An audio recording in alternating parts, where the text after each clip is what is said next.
شهر الطاعة والإيمان، شهر الرحمة والغفران، شهر الطاعة والإيمان، شهر الرحمة والغفران. أيامك خير الأيام يا رمضان، يا شهر صيام وقيام. يا رمضان، أيامك خير الأيام يا رمضان، يا شهر صيام وقيام. يا رمضان. بسم الله الرحمن الرحيم. الحمد لله رب العالمين، وصلى الله على محمد وآله الطاهرين. Salamun alaikum wa rahmatullah. Inshallah, your deeds be accepted before Allah in this holy month, and inshallah everyone can make an effort to benefit and not suffice with a bare minimum in this holy month of Ramadan. How many years have to pass before one wakes up to this truth that Allah is expecting much more from our fasts? Many people, however, don't wake up, and when they do, it's too late. Amir al-Mu'mineen, Imam Ali alayhi salam, in Nahjul Balagha, which is a compilation of his sermons, letters and sayings, states, فَرَضَ اللَّهُ الصِّيَامَ إِبْتِلَاعًا لِإِخْلَاصِ الْخَلْقِ, that Allah has made obligatory and has obliged the fasting upon us and made it incumbent upon us as a test for the people's ikhlas. He wants to see and you to examine yourself to see how much ikhlas you have. From this hadith, we see that the month of Ramadan and fasting in general it's like a pedagogical tool or medium through which we can enhance our ikhlas and survey and scrutinize our ikhlas. And that's why we've been discussing Riyā and, in opposition to Riyā, ikhlas so much for the last few days. It's as if it's a pivotal matter when it comes to the month of Ramadan. Although ikhlas applies to all acts of worship, but for you to properly self-examine yourself and enhance and add to your ikhlas more and more, the month of Ramadan is a peak period for such an opportunity. So, here we can test ourselves. How much ikhlas do we have? Or to paraphrase it, how much do we treat Allah as an ends in Himself? Or, God forbid, how much do we treat Allah as a means to something else? And thus, we are compromising Allah's worship with that ends, the ends in which you're using Allah as a means to. Whatever you use Allah as a means to, such as it may be a worldly benefit, it may be a heavenly benefit. We've gone through the examples. However way you do it, that which you're using Allah as a means to is termed in Quranic terminology as an idol. And you are associating that idol with Allah subhanahu wa ta'ala. And therefore, you're a polytheist. You're a mushrik, albeit of a concealed nature. In chapter 39, verse 45, وَإِذَا ذُكِرَ اللَّهُ وَحْدَهُ, when Allah is mentioned alone, اشْمَأَزَّتْ قُلُوبُ الَّذِينَ لا يؤمنون بالآخرة. The hearts of those who don't believe in the hereafter. They have an academic understanding and accept the academic hereafter, but the hereafter hasn't been incorporated into their hearts. Such people, when Allah's name is mentioned, but Allah alone, they shrink with aversion when it comes to doing any given action for Him alone. However, وَإِذَا ذُكِرَ الَّذِينَ مِن دُونِهِ إِذَا هُمْ يَسْتَبْشِرُونَ. But when other than Allah is mentioned, so Allah is mentioned not alone, but with other than Allah too, there they start rejoicing. And that other than Allah, these are idols and associates of Allah. You have deemed them as associates. You look at them as associates with Allah, and you are submitting to them, and you are worshipping them. And therefore you, albeit in a concealed sense, are an idol worshipper. Don't think the idol worshippers in the Quran, mentioned in the Quran, are only in relation to a few people at that time and has no practical relevance today. No, the number of idol worshippers has increased a lot today. It's much more than before. And so that other than Allah mentioned, that idol, it may be a worldly incentive. They say to you, forgive him for Allah's sake. Give money for this hospital for Allah's sake. You shrink with aversion. Why? Why don't you do it? Assuming you had the means to give money or any other worldly incentive. Here you shrink with aversion because you don't see anything at the bottom of the pot, so to speak. There's nothing you can receive in return for helping a hospital, helping an orphanage, helping your needy neighbor, and so on and so forth. But when they say, do this for this hospital, and you'll get this in return, they rejoice. That they're ready to do. This is a common formula. It's a universal equation. Its applications are innumerable. But the point is, this is concealed shirk. That you do something for Allah, but it is something that you're attentive to and you want in return. That something can be a worldly incentive, it may be a metaphysical incentive. Now here we can evaluate ourselves. Everyone to themselves. So, in the month of Ramadan, we can evaluate our ikhlas. And what does that mean? We can evaluate how disconnected, how disassociated we are from associates of Allah. Be it a worldly incentive like money, job, prestige, honor, or that associate of Allah may be a heavenly associate, receiving heavenly pleasures, or not being a recipient of punishment, and these being the incentives for you to commit the action.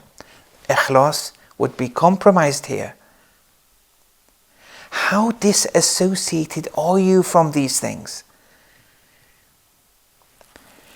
Now, the first level of disassociation is disassociation from the worldly idols, like the house, other lifestyle goods, the car, for example, a job. How much of an issue do these worldly things play when it comes to compromising your action? Do you cleanse your action from the receiving or reception of these worldly idols? because you're associating them with Allah. When Allah is mentioned alone, you're not ready to do anything. But when it means you get a better job, a better car, a better house, you'll do many things. How much are you compromising Allah's worship? With what are you compromising Allah's worship? The first step are the worldly idols. You have to disassociate yourselves from them. Now, how do you disassociate yourselves from them?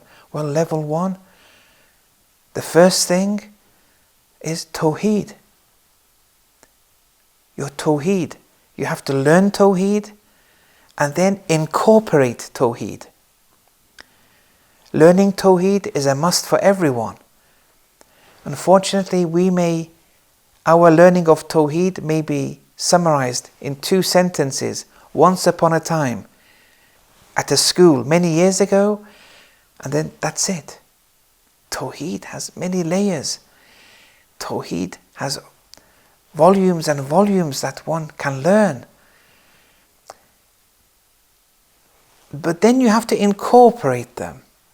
Now, one way of incorporating them is reciting the invocations, recalling Allah constantly, and reciting Allah with different invocations, different adhkar, in the middle of the night, in solitude. In the same way that a mother wants to teach something to a toddler, she keeps on repeating and repeating and repeating until the toddler speaks. The toddler here is your heart, and the mother is your tongue. You have to keep on saying it. But these verbal recantations and these verbal adhkar have to be based on a background of Tawheed that you've learned. And then you keep on saying it until eventually it enters your heart. But the best way, or one of the best ways, or another best way of incorporating Tawheed is through burdens, and burdens of a worldly nature. Remember, we said here we want to disassociate from the worldly idols, the house, car, job, and many other things. Spouse, children. Now, when burdens of a worldly nature, suddenly you encounter them, you lose your car, your child, your spouse, your house, your job. Here you have to grow through these burdens through Tawheed. How? Tawheed teaches you, and by then you should have incorporated it into your heart, that it's not an issue, it's not a case of my house, my car, it's all Allah's. My honor, it's all Allah's. My knowledge, my child, nothing is yours. You have nothing. It's all Him. It's all His. Tawheed teaches you that you have to incorporate it, and burdens of a worldly nature is like a catalyst, and catalyzing that reaction of incorporating the Tawheed into your heart. And the next time the worldly burden arrives, it won't affect you. You won't grieve. You won't panic. You'll do your best to compensate, but you're not panicking. You're not fearing anything. So how much have we disassociated ourselves from worldly idols? We can tell how much in the month of Ramadan. You can examine yourself and see how strong your ikhlas is. Now, do we have a prescription? Is there a prescription to help us in a manner that we can slowly but surely learn to disassociate from the worldly idols? We haven't talked about the heavenly idols yet. We're still on the worldly idols. How can we tell? Is there a prescription that has been prescribed? The answer is yes. Here in the hadith of Unwan Basri, talking about the reality of servitude, Imam Sadiq alayhi salam, the sixth successor to the Holy Prophet, says there are three things which constitute the reality of servitude, the reality of ubudiyyah. One is never see yourself as the owner of anything. Tawheed teaches you that. Burdens make it become incorporated into your heart. Second, don't plan or see yourself as the planner. Tawheed teaches you that. The coronavirus will allow it to enter your heart quicker. But as long as the Tawheed has been mastered and understood, what is Tawheed? And thirdly, only act on a par with Allah's satisfaction. And whatever Allah is dissatisfied with, don't act upon it at all. Now with the second, many people when I speak about or mention this, they say, what do you mean we shouldn't plan? People have to plan their lives. They have to plan their futures and so on and so forth. Here, by not planning, I mean in relation to the wajibat, you have to plan. Also, in relation to the obligatory actions, you have to plan. Also, in relation to the sins, you have to plan your life so you don't sin. In relation to the mustahabbat, you can plan so that you commit an act of recommendation, divinely recommended action. That's okay to plan there. Or if something is abominable before Allah's eyes, it's makruh, it's okay to plan not to do these things. But anything outside the jurisdiction of being in Allah's realm of satisfaction, you shouldn't plan, because that would enhance your ego. Planning in relation to receiving Allah's satisfaction, or planning in order to avoid Allah's dissatisfaction, it's not your choice. It's a command given by Allah. Their planning is under the umbrella of acquiring Allah's satisfaction. But something which is mutually exclusive to the boundaries of Allah's satisfaction, here, why are you planning for it? It's not obligatory. It's not recommended. By planning for such things, you are enhancing your ego. The more you enhance your ego, the more difficult it will be to incorporate Tawheed within yourself.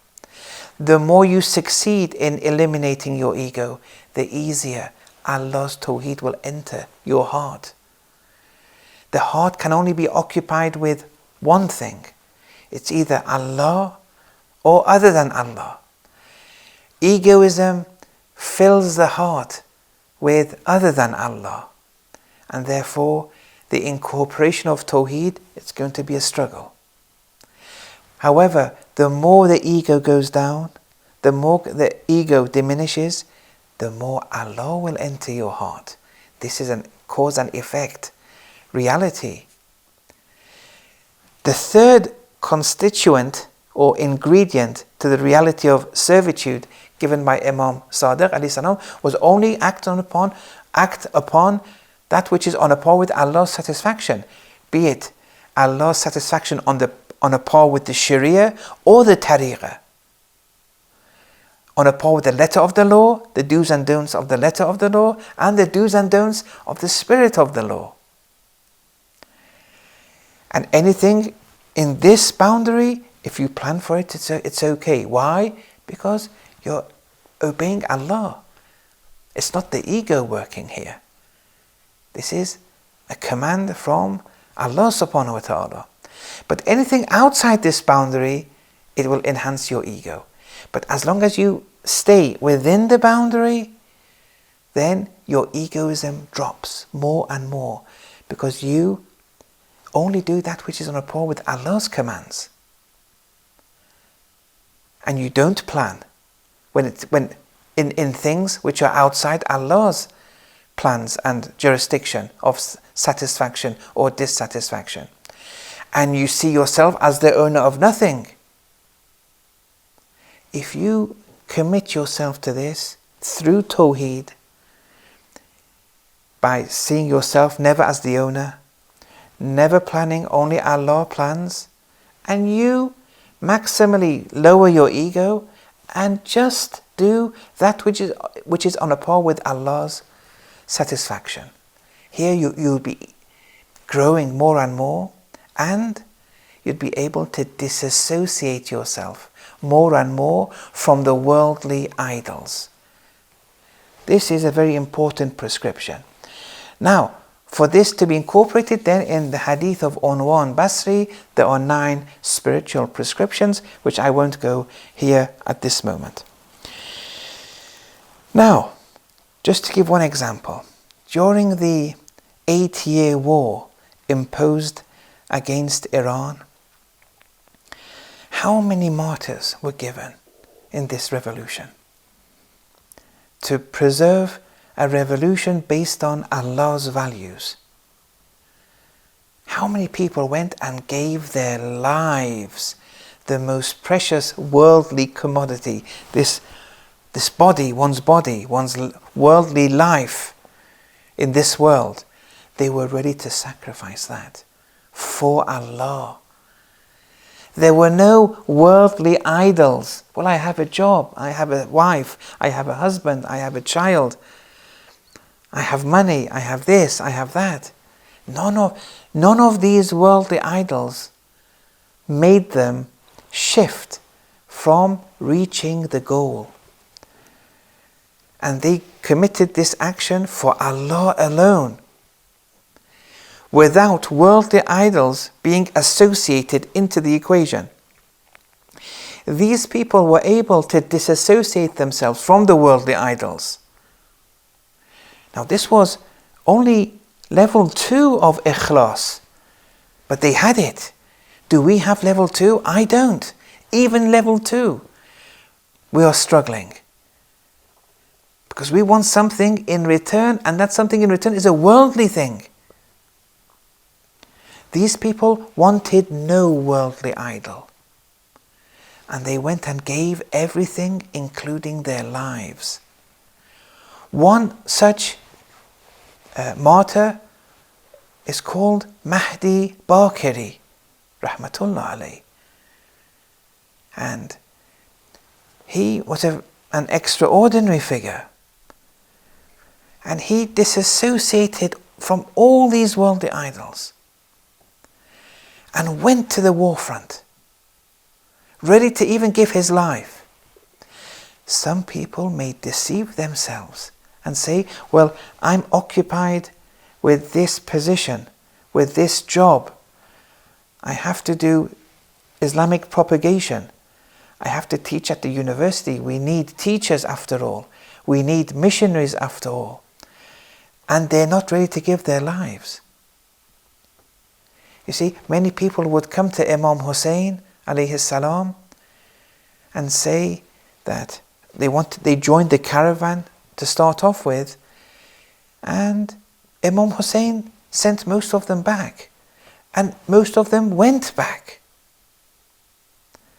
But those who didn't go back, Imam Hussein also told them to go back, but they didn't go back. They didn't turn away. Imam is the Imam. He says, they want my blood, all of you can go. This is my relationship with Allah and my union with Allah, and it's done wholeheartedly, and I'm getting closer to Allah more and more, moment after moment, to levels that people like us can't even conceive. But you people go. Most people went. Who did they get the order from? From the Imam. They went though. But a few stayed on. They said, no, we're going to be with you until the very end. We're not asking you for permission. This is our duty. Then Imam accepted. For example, today, many Muslims in Syria need our help. Many Muslims in Iraq need our help. And there may be war.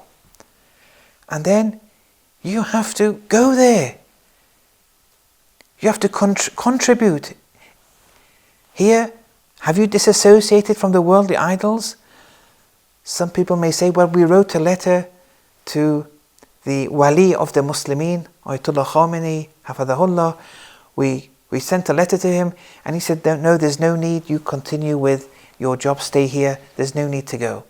And most of us, we just stayed. But there were a few who said, okay, he said that. That's his duty. But we have to follow his orders, even if it means giving our lives away. And many people went, and they gave their lives away. We shouldn't. We have to go. Make sure we don't fall in the same trap as many who started with the caravan in the caravans of Imam Hussein, but then had some doubt. The Imam said, just go back. It's my blood they want, and they went back.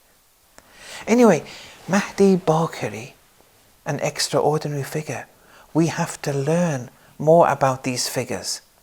Unfortunately, the political climate in the last 40 years has been to such an extent that the media have polluted and toxified people's minds, both in relation to the leader of the revolution, Imam Khomeini rahmatullah alayhi, and the present leader, and the revolution in general. It has many faults, but the core ideas and the core leaders behind it were pure people. Pure blood was spilt for this cause. No one is saying it's perfect. But the political climate has made us become sidetracked from learning about these people. One such person is Mahdi Baqiri.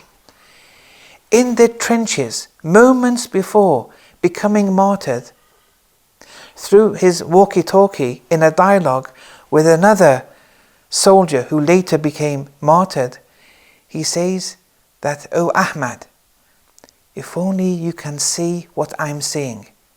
He was in the trenches. He was surrounded by the enemy. He was about to be martyred any minute. What was he seeing? And what was he inviting his comrade Ahmad to? This has been recorded. The actual script exists. The dialogue still exists. These people became totally disassociated, detached from the worldly idols, thus enabling them to see the metaphysical truths, to see the heavenly pleasures, and even to see pleasures beyond the heavenly pleasures. Heavenly pleasures are semi-immaterial pleasures. There are houris, there are palaces, they're not physical, but this color, size, shape, we call them semi-immaterial pleasures. But then we have immaterial pleasures. You may see angels.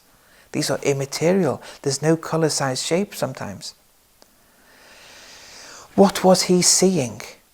Why did he see it? For moments he was in his heaven.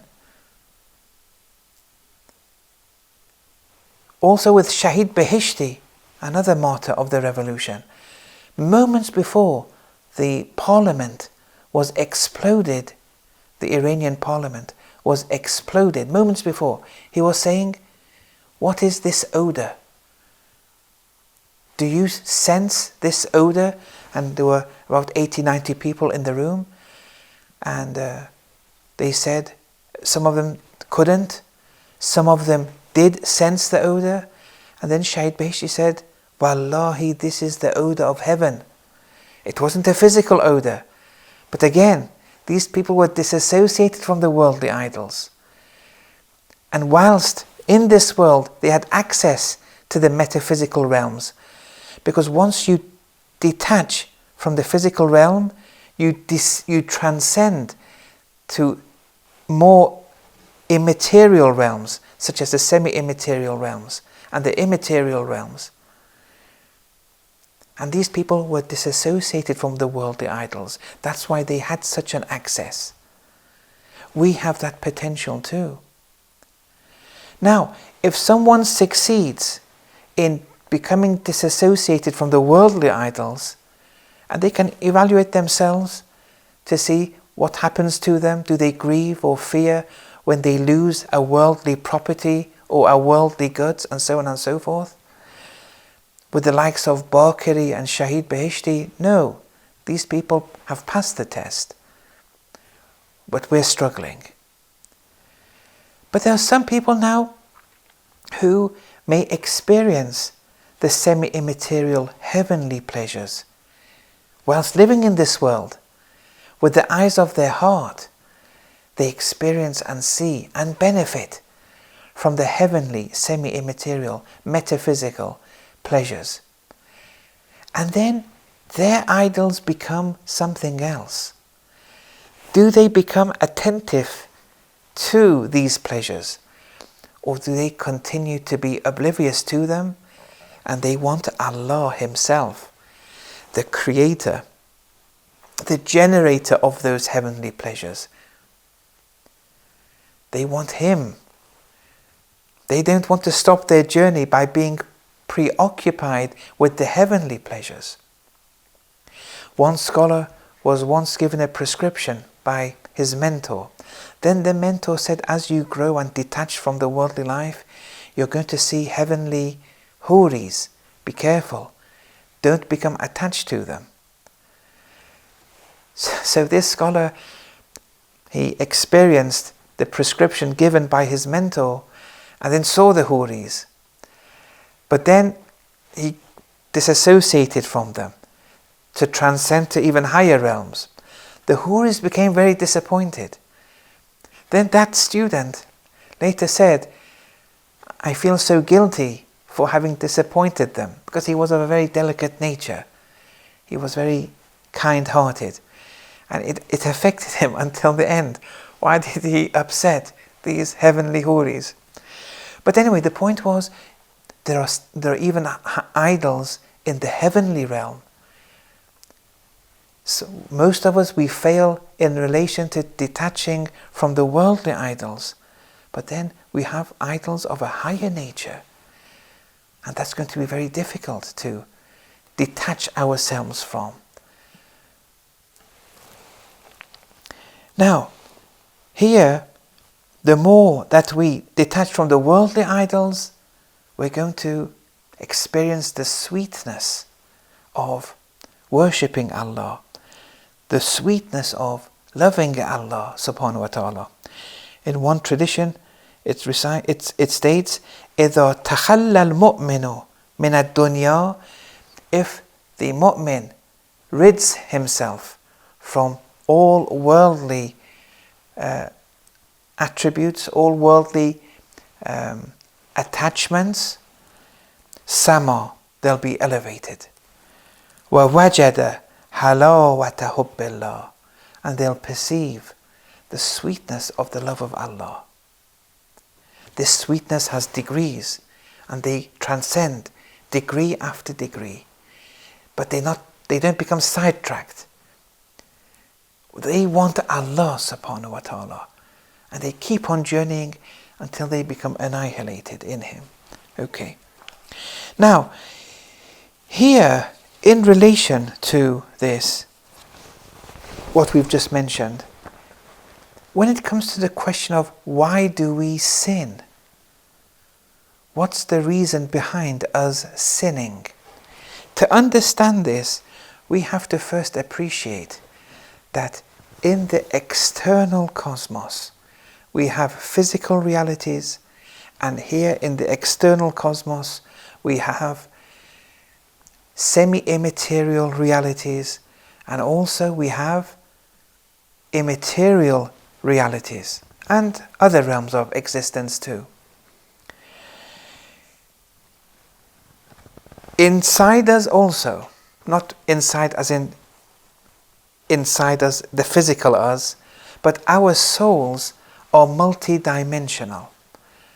Our souls have a physical dimension, they have a semi-immaterial dimension, which we experience, for example, in our dreams, and also they have an immaterial dimension, and dimensions beyond the immaterial realm.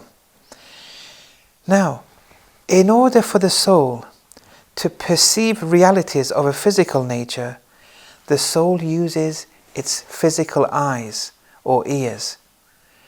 These eyes and ears are instruments, but it's the soul that physically sees through these instruments.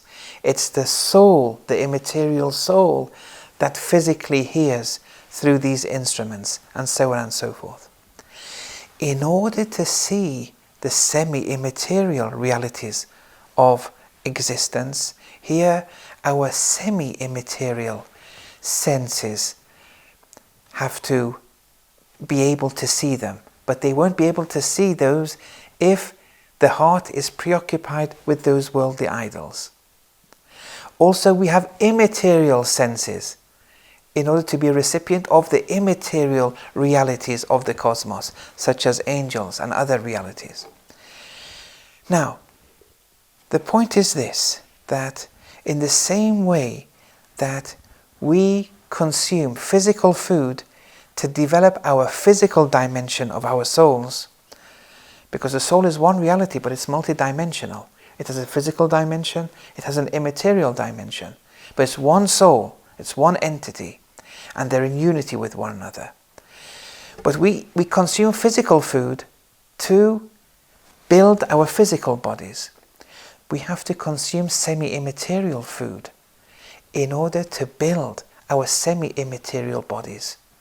And then we have to consume immaterial food to build properly our immaterial dimension.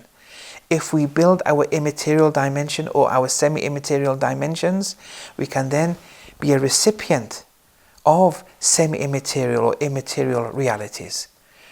In the same way that if we eat good food, our eyes remain healthy and perceives the physical realities around us. But we need to eat and consume semi-immaterial foods also, such as actions and ethics. These have to become incorporated within us. It builds our semi-immaterial dimension maximally, and we can be recipients of semi-immaterial realities. And the same for our immaterial dimension. With the immaterial dimension, the food which builds our immaterial dimension, enabling us then to be a recipient of immaterial realities, that is aqaid, its doctrine, its intentions, these are immaterial. Now the point is this, that there is a relationship of cause and effect in a vertical manner between our immaterial dimension, our semi-immaterial dimension, and our physical dimension. If our immaterial dimension is mastered and developed properly, it manifests upon our semi-immaterial dimension in a positive way, where we do good actions and do good ethics. And then with our physical limbs, we work properly and don't sin and act on a par with the Sharia and the Tariqah. But if our immaterial dimension is polluted with false aqaid, with false doctrine, with false intentions, since the immaterial dimension is a cause to the semi-immaterial dimension, which is a cause to the physical dimension, that false sovereignty, that corrupted, iblisi sovereignty rules down onto our semi-immaterial dimension and onto our limbs, causing us to sin. It's a providential reality, but it's under our free will to incorporate true tawheed, pure intentions, and then everything, the more we do that, the more ikhlas we incorporate through tawheed, through our intentions, then it's a divine sovereignty which is ruling over us. If we lack in our ikhlas, if we lack in our tawheed, it's a lack of divine sovereignty. It's Iblis who is ruling over us. But it's all cause and effect.